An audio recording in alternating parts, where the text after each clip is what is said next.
Fin septembre 2022, les gazoducs Nord Stream 1 et 2 sont sabotés en pleine mer Baltique.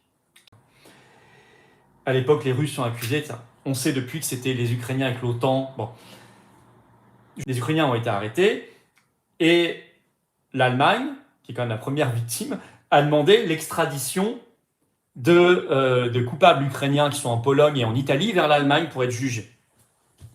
Coup sur coup, hier, l'Italie, puis la Pologne ont refusé l'extradition des Ukrainiens mis en cause en Allemagne. Incroyable, ils ont refusé.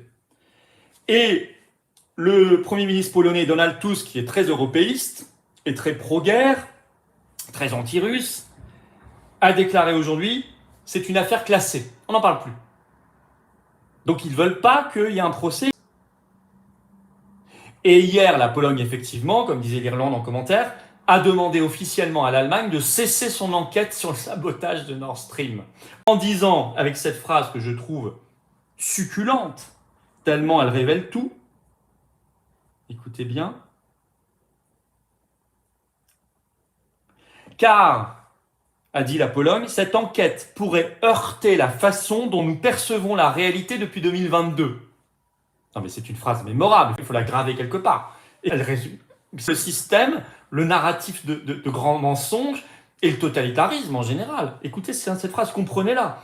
Il ne faut pas faire l'enquête sur Nord Stream, dit la Pologne à l'Allemagne, car cette enquête pourrait heurter la façon dont nous percevons la réalité depuis 2022. 2022, début de la guerre en Ukraine. Donc, parce que le réel ne va pas, il faut effacer le réel. C'est la définition même du totalitarisme. Ils ajoutent, parce que cette enquête n'a pas de sens, parce qu'elle ne sert pas les intérêts de l'OTAN, mais elle peut servir les intérêts de la Russie. Bon, écoutez, fermez le banc, vous avez compris. Donc, on n'extradite pas. L'Italie, pareil. Hein. L'Italie, Mélanie, soi-disant, la grande Mélanie, ils ont refusé d'extrader. Hein. Voilà. Bon, moi, je trouve que c'est un aveu servi sur un plateau d'argent.